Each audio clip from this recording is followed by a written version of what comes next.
샘터 가족 여러분 안녕하십니까? 샘터지기 김덕현 목사입니다.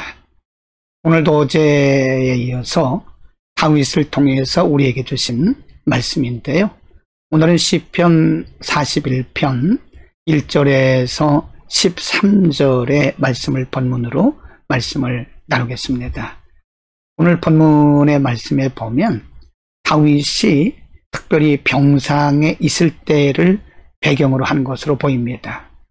병상에 있을 때에 자신이 당했던 원수들의 조롱과 모함, 그리고 그 병상의 모함으로부터 어떻게 그것을 이겼는지 자신의 경험 그리고 간증들로 기록이 되어 있습니다. 먼저 5절에서 9절 가운데 보면요, 다윗은 자신이 병상에 있을 때 원수들로부터 받았던 그 마음의 고통을 이렇게 아주 상세하게 표현을 합니다. 5절, 나의 원수가 내게 대하여 악담하기를 그가 어느 때나 죽고 그의 이름이 언제나 없어질까.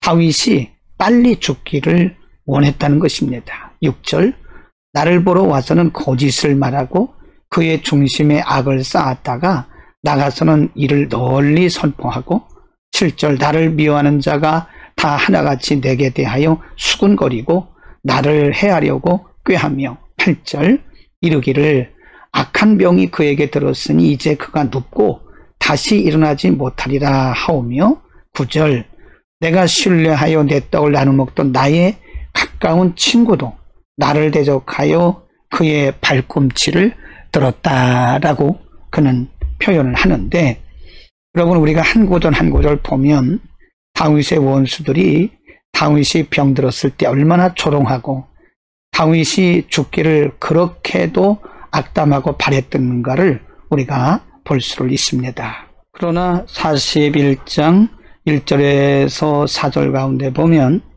그런 원수들의 악담 속에서도 다윗이 처했던, 다윗이 가졌던 신앙의 자세, 다윗은 자신의 신앙적 중심을 이렇게 표현을 하고 있습니다. 1절에 가난한 자를 보살피는 자, 본인을 얘기하는 것입니다. 다윗은 원수들이 비록 자신을 향해서 악담하고 마음적으로 상처를 주는 그런 상황 속에서도 그들을 보살폈고, 그리고 그들을 선대했더니 하나님께서 자신에게 어떻게 갚아주셨는가를 간증하고 있습니다. 1절에 가난한 자를 보살피는 자에게 다윗 자신이라고 그랬죠. 복이 있으며 재앙의 날에 여호와께서 그를 건지시리로다. 2절 말씀, 여호와께서 그를 지키사, 여기서 말씀한 그를, 이 그는 다윗 자신을 말하는 겁니다. 살게 하시리니 그가 이 세상에서 복을 받을 것이라. 주여 그를 그 원수들의 뜻에 맡기지 마소서.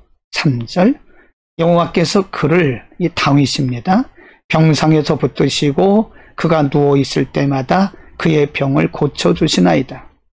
4절 말씀, 내가 말하기를 여호와여 내게 은혜를 베푸소서. 내가 주께 범죄하였사오니 나를 고치소서 하였나이다. 이 다윗의 감정입니다. 다윗은 원수들이 자신을 대하여 악담하고 빨리 죽기를 바라는 그런 성실하지 못할 때에도 그들을 위해서 기도하고 그들에게 긍휼을 베풀었더니 오히려 하나님께서 자신에게 이와 같이 재앙의 날에 건져주시고 또 병상에서 일으켜주시고 은혜를 베푸셨다라고 자신의 예를 들어서 지금 간증하고 있는 것입니다. 여러분, 다윗은 자신이 병들었을 때에 원수들의 악담과 그리고 신실하지 못한 그런 모습을 경험할 때에 오히려 원수를 사랑하는 마음으로 그들을 위해서 긍휼을 베풀었더니 하나님께서 도리어 자신에게 은혜 베푸시고 병상으로부터 자신을 치유해 주셨다고 간증하고 있습니다.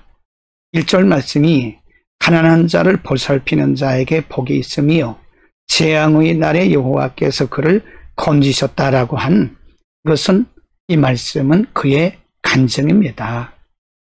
막연하게 그가 말씀을 기록한 것이 아니고 자신의 삶의 현장 가운데에서 원수들을 긍휼히 여기는 마음을 가졌더니 도리어 하나님께서 자신에게 갚아주셨다고 하는 하나님을 경험한 간증인 것입니다. 여러분, 우리가 본문에서 살펴보았듯이 다윗의 원수들은 다윗이 병상에 있을 때에 다윗을 향해서 악담을 했습니다. 다윗이 빨리 죽기를 기원했고요. 그리고 다른 사람들에게 소문을 내면서 다윗이 죽어가고 있다고까지 성실하지 못한 그런 모습을 보였습니다. 그 원수들은 멀리 있는 원수들이 아니었습니다. 평상시 다윗이 평안할 때, 다윗이 건강할 때, 그리고 다윗이 풍요로울 때 도움을 주었던, 다시 말해서 다윗에게서 많은 도움을 받았던 그런 사람들이었습니다. 바로 그런 사람들이 다윗이 병상에 눕게 되니까 원수와 같이 된 것입니다. 그리고 악담까지 했던 것입니다. 여러분, 인간이 이런 상황에 닥치게 되면 인간은 누구나 감정이 상하게 되죠. 그래서 자신도 모르는 가운데 인간의 감정을 가지고 사람들을 대하게 됩니다. 오늘 본문의 말씀을 통해서 우리는 고난 중에라도 우리를 힘들게 하고 또 우리에게 악담하는 자에게까지라도 우리가 선대하면 공의로우신 하나님께서 반드시 우리에게 승리를 주신다는 사실을 발견할 수 있습니다. 복음서에서는 예수님께서 원수를 사랑하고 선대하라고 말씀하십니다. 너를 저주하고 모욕하는 자를 위해서 기도해주고 축복하라는 말씀과 동일한 일맥상통하는 말씀이죠. 여러분, 인간적으로는 원수를 사랑한다고 하는 것이 그렇게 쉽지는 않습니다. 성령께서 주시는 마음으로 우리 가운데 충만해야 우리는 원수를 사랑하고 고난 중에서라도 그들에게 선대할 수 있을 것입니다. 성령의 충만함을 받읍시다. 우리가 말씀대로 살고 어려운 시대 가운데서 이렇게 말씀을 적용하기 위해서 성령의 충만함을 받아야 되는 것입니다. 성령 충만한 하루가 되시기를 축복합니다. 거룩하신 아버지, 다윗이 병중에 있을 때에 평소에 그에게 도움을 받았던 사람들로부터 악담을 듣는 극한 상처의 시간 중에서도 그는 그들에게 감정으로 대하지 않고 오히려 그들에게 선대하는 모습을 통해서 하나님께서 오히려 갚아주시는 경험을 하고 우리에게 오늘 고난 중에라도 선대하는 방법을 가르쳐 주셨습니다. 하나님, 우리에게 성령의 충만함을 주셔서 원수를 사랑하고 선대할 수 있는 폭넓은 믿음의 용기를 더하여 주옵소서. 예수 그리스도의 이름으로 기도드립니다. 아멘.